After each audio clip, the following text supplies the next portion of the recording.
welcome to A Valid Answer with Scott and Marshall. Scott and Marshall, that's right. Hold on, there we go. I'm working on that.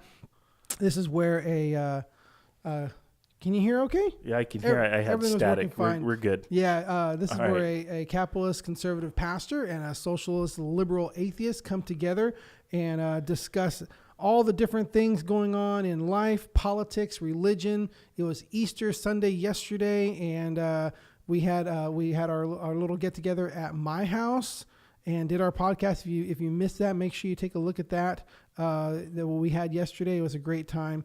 And so yeah, we're here. It's now our Monday episode, and you see us doing all kinds of stuff on the screen. I don't have my producer, although I probably could have had one today because there's no school. But right? Yeah, I'm sorry about Where's that. our unpaid slave labor?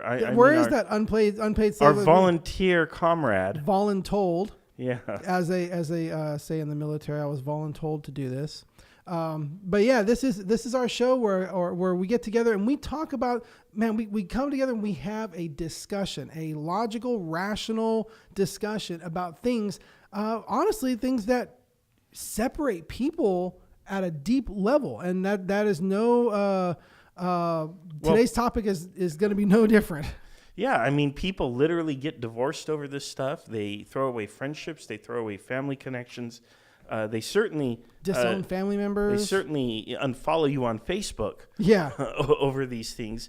And one of the things that Scott and I consistently try to model is having a difficult conversation with somebody while maintaining respect. Yes, and while having some kind of a standard for evidence, using logic, and sometimes we even model being wrong. And we model apologizing to one another. He models being wrong. Yeah, sometimes I do. And I'm okay with that. And it's okay to be wrong, because if a person is wrong, it means they are engaging with the world. They are engaging with subjects. They are engaging with different ideas. And yes, part of that, it's just like being a scientist in a lab. You're going to have failures. And a lot of times you learn more from the failure. You learn more from the times when your ideas are proven wrong than you do when your ideas are correct. I don't mistrust anybody so much as a person who is never wrong. So it's okay to be wrong, because, hey, at least you're out there and you're engaged with the ideas. What if you're just lucky and you're just always right? I'm pretty skeptical. If you've got that kind of luck, what are you doing on a podcast? You should be in Las Vegas or doing the lotto or something, That's right. I should be king, and you guys should do what I say. Right? Oh no, that was the conservative of advocating for tyranny. There you go. So we got an interesting topic today, because there's a couple different things that there's a term called bodily autonomy. Tell us what that's about. Okay, hang on here. Okay. I am doing a couple. Oh, yeah, because we're linking to a couple of. There's several different ways you can follow us. You can follow us on kerncast.com. You can follow us finding us at Kerncast on Facebook. Facebook, you can search for A Valid Answer, which is the actual name of our podcast. You can find us on YouTube, but it won't be live. And then there's multiple ways. If you're friends of ours, you can go to our personal pages. You can find us and stuff like that. So this is linking and streaming out to multiple places. So a lot of places to find us. Share us with your friends. Tell all your friends about us. If you're a conservative and you're like, hey, you want to make fun of the atheists, just join our podcast and, type out all your comments on there. If you're an atheist and you want to make fun of the conservative, just go away. No, just kidding. Some atheists are conservative. A fair number of atheists are. Oh, sorry. So there you go. So no, not all atheists are liberals. I certainly don't speak for all atheists. I doubt Scott speaks for all Christians. But here we are. That's right. Anyway, we only speak for ourselves. So we're going to talk a little bit about a couple subjects that tie in directly to... they tie to one another. Yeah. We got bodily autonomy. The bodily autonomy, we have two different subjects. We're talking about, vaxxers, anti-vaxxers, and pro-abortion, pro-choice, pro-life, all that kind of stuff. But it still comes back to this idea of bodily autonomy. Explain to us what that means a little bit. Okay, so bodily autonomy is just this idea that you control what happens to your body, especially inside your body, whether or not, you carry a child inside your body, whether or not you have a vaccine injected into your body or anything else. And you can extend the bodily autonomy debate to, things like drug use or what happens to your organs after you die. Yep. That's literally part of bodily autonomy. That's why, they won't even harvest your organs after you pass away unless you are a known organ donor, because, again, bodily autonomy. So bodily autonomy is this very important concept. I don't believe you can live in a free society unless you have bodily autonomy. Gotcha. And then the lines at which we define that, when is bodily autonomy protected? When is life protected? Those are the type of things, because we're going to get into that a little bit, to where, do you have the right to say, I will not receive a vaccine, and then become a danger to the rest of the people around you? Or does government have the right to say, no, you are too much of a danger, we will vaccinate you anyway? Or the same thing to, going the other way on the argument, it's bodily autonomy, I can kill this fetus that's inside of me. Or is that fetus a life that needs to be protected and has their own bodily autonomy that you cannot simply kill it?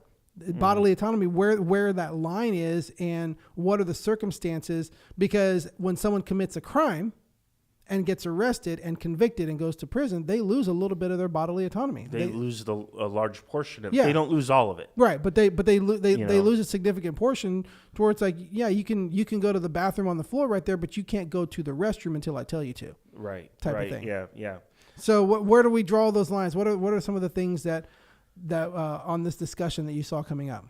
Well, actually not a lot. I thought about it a little bit, but I really wanted to kind of, I didn't really do a whole lot of research in terms of here's a great argument to drop. I have my personal opinions on vaccinations and on abortion, and I think that's kind of how to go at this. Yeah. And I want to, first of all, it's pretty apparent to me that both you and I are pro-vaccine. My kids were vaccinated, so. Right, and likewise, and I even still get things like the flu shot and so on. And see, I don't, because most of the time I don't get sick with the flu, and I've just heard of too many people who are like, they gave it to me and I got sick. I'm like, I don't usually get sick with the flu, so why get it? And because basically part of it is getting injected with a little bit of it to build up your immunity to it, so you might get sick from it. And I'm just like, don't really want to do that. Right. So the reason I bring that up is because one of the first things I want to mention is there is a community out there, some people who I believe follow our page, follow our podcast, who do not agree with vaccinations at all. They have a variety of issues or concerns with regard to vaccination. I haven't heard anybody, even an anti-vaxxer, say that vaccines should be done away with. But I want to sort of tip my hat to that community and acknowledge that there are people out there who will argue with us on the effectiveness of vaccines and the necessity for vaccines in society. Yeah. I want people to understand there is a side to the debate that is not represented here at the table. And those people, I invite you again to speak up in the comments and have your say. Definitely. So that being said, because I probably sit a little more on, like I said, I vaccinated my kids. Obviously, it wasn't my choice. I was vaccinated, which is interesting thing. It wasn't my choice. I received vaccinations when I was a child. My parents made that choice for me. We vaccinated our children. But like I said, I also sit on the other side of, like, I don't get current vaccinations as far as, like, I don't get the flu shot. I can't think of another example of that, but I choose not to get the flu shot because I feel that for me, the payoff isn't worth the risk. That the risk of getting sick from it, I'm like, why would I intentionally get sick from it when I may not need it at all? So that type of thing. So I sit kind of on both sides a little bit on there, but I know that there is a side that would be like, no, we're not vaccinating our children. I know that there's friends of mine on Facebook who have that opinion and have that position, and what are they doing to our society? Okay. Well, one of the I took a course, and this is a big part of the reason why I am pro-vax. Here's the thing is, I've got a couple of friends who I care about and respect very much, and they are consistently telling me that vaccines are bad, that we shouldn't be vaccinating the population, doing these things that we do, and so on. And I took a course in college called Plagues and People. And it was half biology, half history. And in fact, it was co-taught. We had a biology professor and we had a history professor. And the entire purpose of the course was to illustrate to students the impact that epidemic and pandemic diseases have had on the course of history. And it's literally devastating.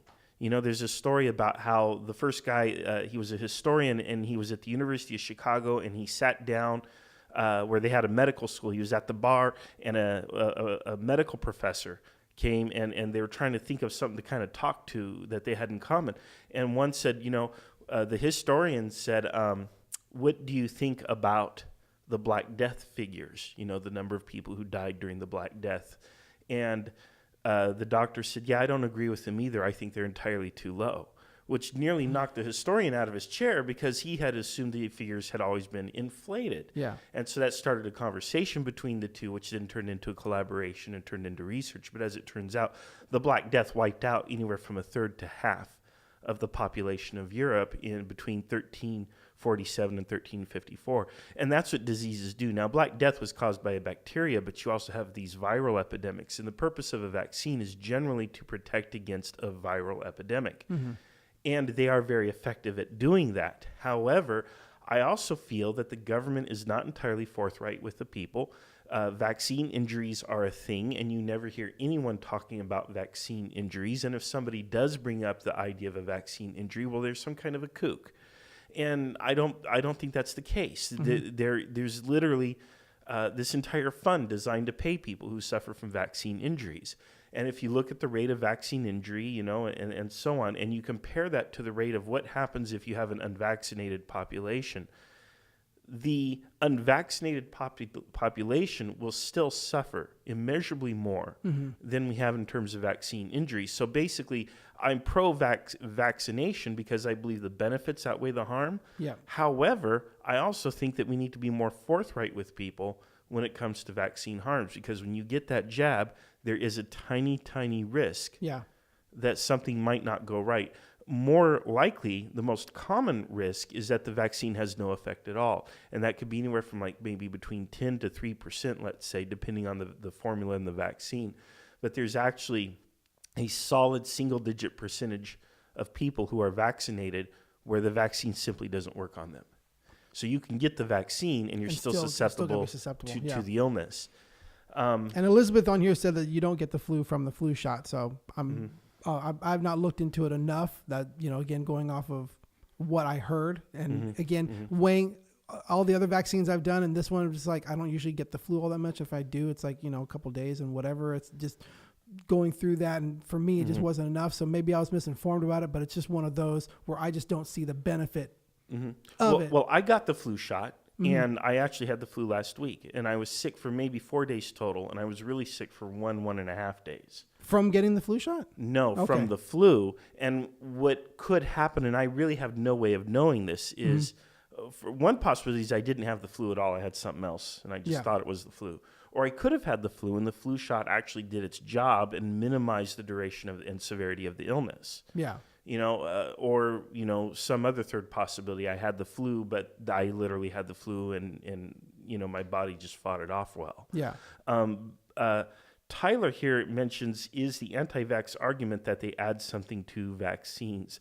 And it comes down to the ingredients. And yes, there's a lot of scary ingredients in vaccines. However, there's an ancient Greek proverb that says the dose makes the poison. And it is my consistent understanding across all of the scientific literature that the measurement of additives and preservatives and things that are in the vaccines is not sufficient to be toxic to the human body, even though those chemicals in high concentrations like aluminum, formaldehyde, and so on are certainly toxic. Your body also produces a lot of these chemicals in and of itself. You find these chemicals in coffee. You find it in fruit like an apple.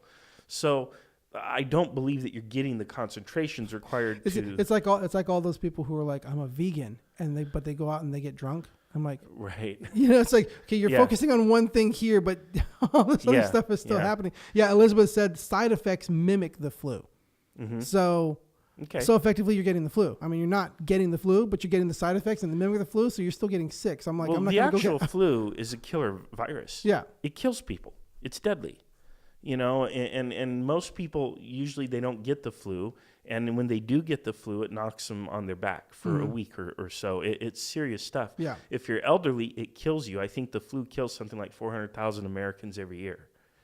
So it's a real serious disease, and you do need to get vaccinated because the risk of you dying from the flu versus the risk of you suffering a vaccine injury, the risk of dying is far outweighs. Now, a lot of anti-vaxxers will point out that a lot of people don't die from these diseases like measles and chickenpox and so on, but that's because the rate of vaccination is pretty high. Yeah. If we did away with vaccinations, all of a sudden those deaths will come back. You've been on a mission. You're counting the person who's saying I'm not getting vaccine because it no longer exists because everybody else is getting vaccinated. Herd immunity. You're counting on all those people not being as smart as you. Like if everybody if you're out there saying, hey, get smart and don't vaccinate. Okay, well then if everybody did that, then everybody would start dying again because you're what was it called? The herd immunity. Herd immunity. Yeah. Now you've been on a mission, and I don't know what the context of your mission was, but I imagine that medical care is part of it. Vaccinations are part of it. I had to get certain vaccinations. I went to Ethiopia back in 2011. And there were certain vaccinations that I was required to get in order to go to the country. I think it wasn't because I needed to go to the country. I think it's so that I could return to the United States. I had to get vaccinations before I went. That way I could return to the United States. And it's my understanding that people in a lot of the developing world will literally walk tens of miles to receive a vaccination. Now, I don't know if you saw or witnessed that. Not there on your at that trip, time, no. But it's my understanding that people work very hard to get these. And in fact, right now, a vaccine is saving the planet. Literally saving the planet. Because right now in, I believe it's Congo, you have, or Zimbabwe, or it's in Equatorial Africa, there is an Ebola outbreak that has killed probably close to 1,000 people. And it is literally in a city, which is the ultimate hot zone nightmare scenario that doctors have been terrified for since Ebola first emerged, like around the 70s. And they've always said, we cannot let this get to a city. If it gets to an urban area and begins to spread, it'll spread worldwide, and a lot of people are going to die around the planet, especially with Ebola. Well, they're keeping it in check because the vaccine appears to be over 97% effective.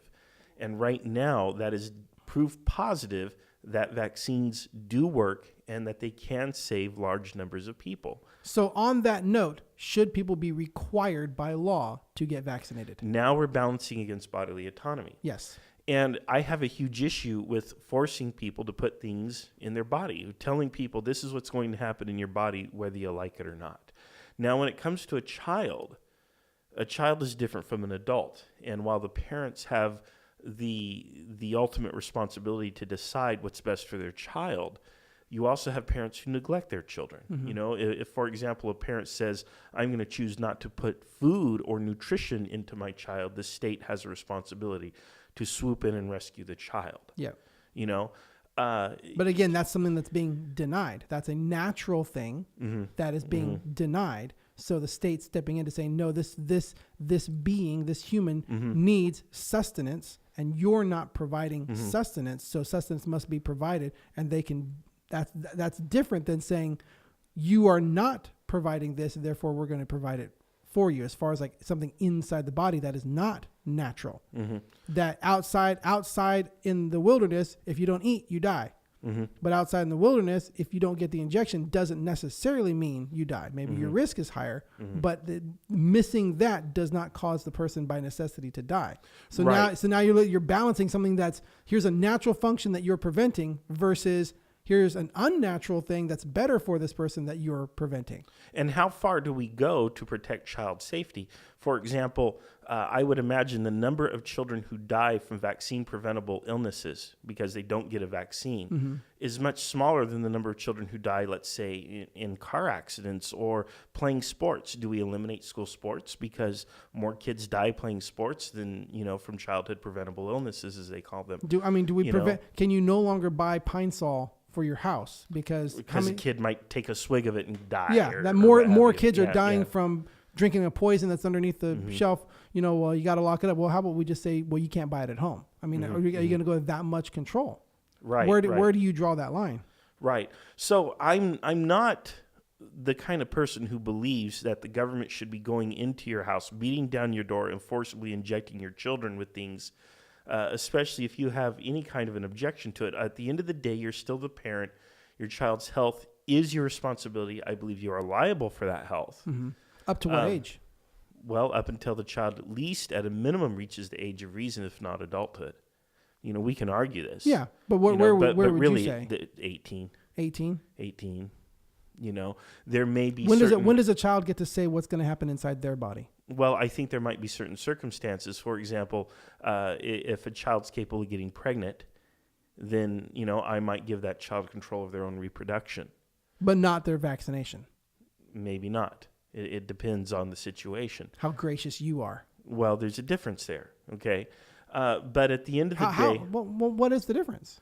Well, the difference is you're basically carrying another human being inside your body versus, getting a jab that prevents you from maybe getting sick. Mm-hmm. Now, if the disease were ubiquitous and you were guaranteed to get the disease by, let's say, you turn 16, you're going to get this disease if you aren't, vaccinated by that age, and a child wanted to get that vaccination, then that would be different. I would say, yes, let the child choose on their own now whether or not they want the vaccination. But since these vaccine-preventable illnesses are not as ubiquitous as that, then I don't think it meets the standard that we give the child that level of autonomy. But when it comes to carrying another human being inside your body, to me, that's a whole nother discussion. That they would have the permission to what? That they would have the authority and the autonomy to what? To choose to terminate the pregnancy up until the point that the But you just said there's another is human being. Mm-hmm, that's right. It is another human being. Where's their autonomy? Well, they don't get autonomy until they're capable of survival outside the womb. So human beings don't have autonomy. No, because they don't have the level of autonomy that they can exist inside another person's body. No human being has the right to be inside another human's body without permission. Ever. Period. The permission was given. The person gave permission. Not in all cases. And even if they did, that permission is also revocable. Now, so you can so you can, at what point is that revocable? I mean, you can, that's a life now that you gave permission to exist. Mm-hmm. And now you're going to revoke. So you can revoke that and kill that person. Well, to be honest, I support a woman's right to choose up to about 700 months. But in this case, yes, I believe it's revocable, because if it's not revocable, then where's that person's autonomy? Once you say how can start, that person's autonomy be revoked? What are you talking about? That human being inside that other human being. Right. Again, one human being does not ever, under any time or circumstances, have the right to be inside the body of another human being without permission. That is why rape. And you're actually wrong. And that's why rape is outlawed. But that's bodily actually, autonomy. But that's why they cannot harvest your organs without your permission, even if you're dead. There are medical reasons where someone does have the right to be inside of your body. But that's a life-saving procedure. No. That requires a doctor to say, okay, I'm going to intervene and save this life. No. I'm talking there are medical biological reasons, things that have happened to where the compromise has to be made, because that is another person and you cannot take their life. Okay, can you give me an example? Conjoined twins. Okay. One twin cannot say this one has to die. Mm-hmm. There are ethical, biological, medical reasons to where someone has to say, sorry, your autonomy does not give you the right to kill this other person. Right. Well, it's a pretty conjoined twins is a pretty extreme example. But I'm saying it establishes that there are times when medical and biology force you to say you cannot take this other person's life. Okay. It is not that big of a stretch to say, right, you're pregnant and there's another life inside of you. That is a medical, biological, physical, medical thing that's happening that should be an exception to autonomy, just like a conjoined twin. Just like this person cannot say, I want this person connected to me removed from me without their permission. Mm-hmm. There are medical situations, but do you admit that there are medical situations, medical and biological situations that demand that you must give up your autonomy? No. In this case, again, when dealing with like conjoined twins, both are born. Both have equity under the law. They're the same. Right. They're both born at the same time. The unborn is entirely dependent upon the mother and resides entirely inside. So is that person. They share organs. But they require the other person to live. It's the same. They require the body of the other person to live. Okay. So there are medical, biological situations that require a human being to sacrifice their autonomy for the life of the other. How so, though? In that They're situation. just saying, but again, in that situation, that when is a you're medical, born, biological situation. Once you are born, however, there is a certain right to life that exists because you're born.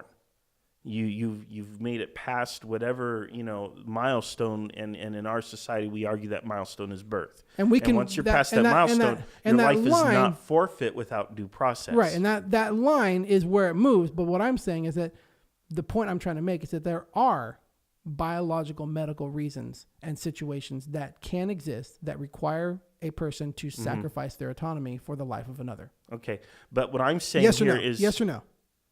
Yes, but it does not apply. Yes, but you can move the line. No, it just doesn't apply because this is different. Pregnancy is different from conjoined twins. It's still a life dependent upon a life. Okay. And you know what? The bacteria that live in your body are a life that depends on another life. Right, but it's not a human life. But it's not a human life. You're saying it's a human life. Okay. So it's a human life depending upon a human life. So all we got to do is, the argument isn't the principle. The argument is, where's the line? The argument is, where is that point? That's what I'm trying to get. So again, my argument is that the line is certainly, and we've had a previous show about this where we sort of thrashed this out, and we sort of argue that it's the point of viability. Now, I know you don't necessarily agree with that, but that's a compromise. It's a compromise that can be made that basically will affect 1.5% to 3% of abortions, but that still amounts to hundreds of thousands of lives that could be saved. So I'm willing to say, well, let's make it at least a compromise to the point of viability to save the lives of hundreds of thousands of children. Okay, so Tyler had a couple things here. He said, with abortion, the argument boils down to if the unborn is a living human being or not. I don't know what it is besides a living human being. And anybody who argues that a fetus growing and developing inside the mother is somehow not human, these are human cells, it's human DNA. Yeah. It's as human as it gets. It's individual human person. The only thing that's happening is there's a state of dependency. Just like the conjoined twins. Okay, fine. There's a state of dependency that exists, but beyond that, you're dealing with a human being. Now, the developmental level of the fetus is certainly not the same as the development of a fetus that's about to be born, or a baby that's actually born, or a toddler, an adult, etc. So there's certainly a developmental difference, but that's a graduated difference. It's a difference of degree that you can't just say right here. It goes from being this to this. Simply passing out the birth canal does not necessarily make you go from a not person to a person. That's just that's the argument. A relocation. That's the argument you're making, though. Well, that's a legal distinction, and no, I don't think that's a valid philosophical distinction. It's a legal distinction that our society has chosen to make. Nonetheless, I don't believe this dispenses with bodily autonomy. So again, at the end of the day, if you decide to evict another person from your body, whether it is a person attacking you or assaulting you, whether it is a person you agreed to allow to have sex with you, whether it is a person who you said you can have my kidney, or a baby growing inside your womb, whatever it may be, as long you have the right to evict.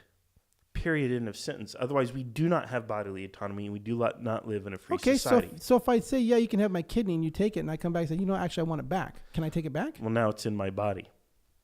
Until it's in my body, you can say, I disagree, Marsh. I decided not to give my kidney to an atheist. There's a little Christian kid over here. He can have it.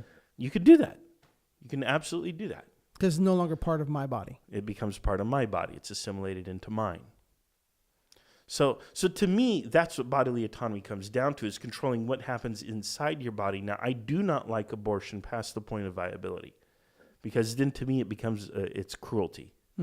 Because now you are depriving an individual life of existence that could live and could have a very fruitful and fulfilling life. And I also disagree with people who want to cut that life off after birth from any kind of social service or support or care or kindness. What about those who literally want to kill it after birth? It survived the abortion, and they're like, well, no, we let it die. Well, it's pretty barbaric. Exactly. I mean, even as an atheist, I cannot support that level of depravity. I can't justify. I will not justify. I will not risk my reputation as a logical, sensible, debating human being with compassion to defend that position. That's Just won't very do good. it. That's very good. So now that we've established that, okay, so we cannot tell these anti-vaxxers, we cannot force them to get vaccinated. Mm-hmm. We just let them get other people sick? Well, Do we this is identify where- them somehow? Do we put a patch on their shirt to show that they're anti-vaxxers and people stay away from them? Wow, Scarlet Letter, What, Star what, of what, do you, David's, what do you do? Do you just let them intermingle with? shaped like a syringe, you know? Yeah. or Do you just what? do you just let them intermingle with the rest of the Shaped like a population virus? and possibly bring life-threatening diseases to people? Okay, so now what happens is now you have conflicting rights. You have the right of a person to control what happens in their body versus the right of a person to not be made ill by someone who can spread a disease, such as measles, for example, which is incredibly contagious. One of the things that I already pointed out, and I know we talked about this in the pre-show, well, not really the pre-show, Right. on our prep, but Yeah. our sort of going over notes. We talked about how vaccines are not 100% effective. There's always like between 3 to 10% of the population where the vaccine just doesn't work for Yeah. whatever reason. It could be a defective batch. It could be that just natural biological variability, whatever. In those cases, these people, I believe, still have a right to be protected at least by herd immunity. So how do you protect their right to preserve their health or the right of a person who's, let's say, immune compromised? If you had an organ transplant, Yep. you are immune compromised because you don't want your body to reject the organ. That will literally kill you. So there's a portion of our population, somewhere probably between 5 and 10%, who cannot get full benefit of vaccination. There are also children, newborn children, infants, young kids who have not received their vaccination or their full schedule of vaccinations. They're also vulnerable to these diseases. So what do we do? Do we say, well, we're going to respect your bodily autonomy, but then we're also going to let you have freedom of movement, which is another right. Mm-hmm. And then if you happen to get all these people sick, oh, well, you know, what kind of public health disaster does that create? Now, frankly, that's what we've been doing. That's the status quo. That's the status quo right That's now. the status quo is if you choose not to vaccinate and you carry a communicable disease, you are free to circulate in public. Now, recently, because of recent measles outbreaks in particular, some communities have cracked down on this. I think in New York, the Jewish Hasidic community in particular has been targeted. I don't know if we can say viciously targeted, but they've definitely been aggressively targeted by the city government, you know, and they're literally trying to get these people to vaccinate. Well, I mean, isn't that already kind of happening? If you want to send your child to public school, you have to show the vaccination Right. records, right? Or do you have to sign some kind of thing that says A waiver. Or whatever. but they still let you through? But what they're doing is they're telling people if you don't get vaccinated, you can't go out in public because there's an outbreak going on. And I have a huge issue with that. Now, if it's a temporary thing where, you know, if there's a temporary outbreak, we expect the outbreak is going to last for a month. We ask that you stay in your own community or in your home or what have you, or minimize your exposure to other people. That might be a reasonable way of balancing the two competing interests if there is some sort of time limit on it. But the problem with that is you really start flirting with, you know, this Nazi crap where you're telling people, no, you don't have a right to go out in public What happens of if your that, beliefs. What happens if that balance starts to move though? What happens if that you have the herd, you know, the say it again, I'm sorry. Herd immunity. Herd immunity because you have 99.6% of the people vaccinated and the 0.04%. But what happens when it's 20% people are not vaccinated? Well, And then, now- then and- the and- disease becomes a permanent fixture in the community. And- it doesn't go away. Then does that change, in your opinion, what can be enforced against bodily autonomy of those who do not want to be vaccinated? Ultimately, if a society is facing an existential threat, then things change. The calculus changes. Regardless whether or not you and I even agree with the calculus changing, it will change automatically. In your personal opinion, right now, because we're asking personal opinion, your personal opinion, you don't want to force people to be vaccinated. But is there a line where Yeah, if there's an existential threat. Let's say, for example, Ebola were to go global, or there were to be some sort of new global pandemic that's literally a slate wiper where it's killing anywhere between a third to 90% of its victims, like, you know, Black Death did. In such a case, I would want to turn a blind eye to certain things because literally this is a fundamental existential threat. And if you don't get your shot, a lot of people are going to die, and probably including you and maybe including me. And no, that's all bets are off the table. That, to me, that's like fighting a war. You know, the enemy is coming, they're invading, and they want to slaughter 90% of us and take over. That's different. Now, I don't know exactly where I draw that line. Do I draw that line at 90%, 50%, 25%, 10%, 3%, 1%? Where do I draw that line? Yeah. I don't know. I haven't thought that through. You'll know it when it gets there? Kind of a thing, I think. You know, right now, I don't think we've reached that point. I don't think we have, 1% or 3% or 10% suffering from some fatal, deadly illness that's going to just wipe out, this country. Yeah. It's not even as bad as the Spanish flu pandemic, which killed in 1 year more people in 1919 than 4 years of World War I killed around the globe. Yeah. And even if we did have Spanish flu pandemic level disease outbreak, I don't even know if even then I would support some sort of forced vaccination program. But again, that becomes something that's here is an obvious, open your eyes, here's this thing, people see it. People are going to rush to get the vaccine because they don't want to die. And we've seen that with the measles outbreak. Yeah. We've actually seen anti-vaxxers change their mind in a heartbeat because all of a sudden the threat now exists and it's real. So really, does this come down to, it's like if it's a hidden threat, it's difficult for people to see the danger. Absolutely. I definitely think that's the case. And with me, I'm Machiavellian. So my values and my opinions are flexible, which I know probably bothers a lot of people. It would certainly I'm sure it bothers you as a Christian, because I don't believe that your values are flexible. Your values are inflexible. You're incorruptible. That's why they're called values. Right. But for me, things are flexible because to me, I think that's where genius truly resides. Because there are times when you say, yes, I'm going to be strict on matters of bodily autonomy, but there may be times of crisis where you have to become flexible on that. The problem is, down my path, you get a lot of terrible things happening. You do get atrocities because sometimes somebody says they get real, they get a little too flexible. And so for me, genius is knowing when to be flexible and when to be inflexible.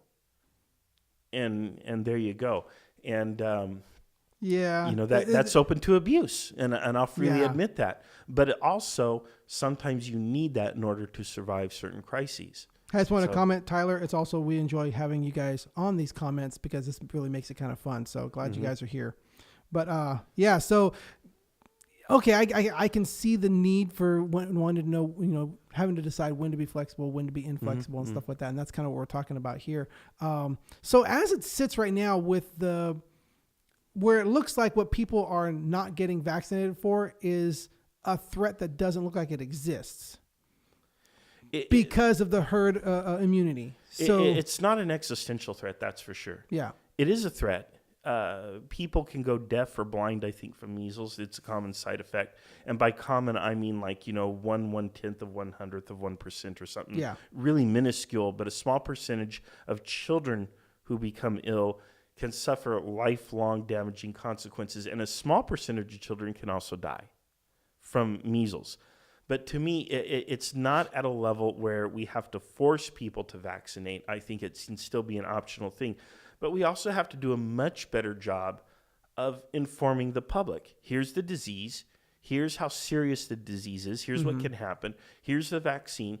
Here are the pros and the cons of the vaccine, because right now nobody's talking about the cons of the vaccines except the anti-vaxxer community, which is a huge problem because, first of all, there are cons to the vaccines, and because they're the only ones talking about it, it makes it sound like they're the only ones telling the truth. Or they're the crazy ones because they're the only ones saying it. They're the paranoid ones. Well, I think that's what's happening, but they get credibility. The movement gets life. Now, if the CDC and the Surgeon General would come out and say, look, in 1% of all the vaccines, you have this risk. Yeah. And 3% just never work.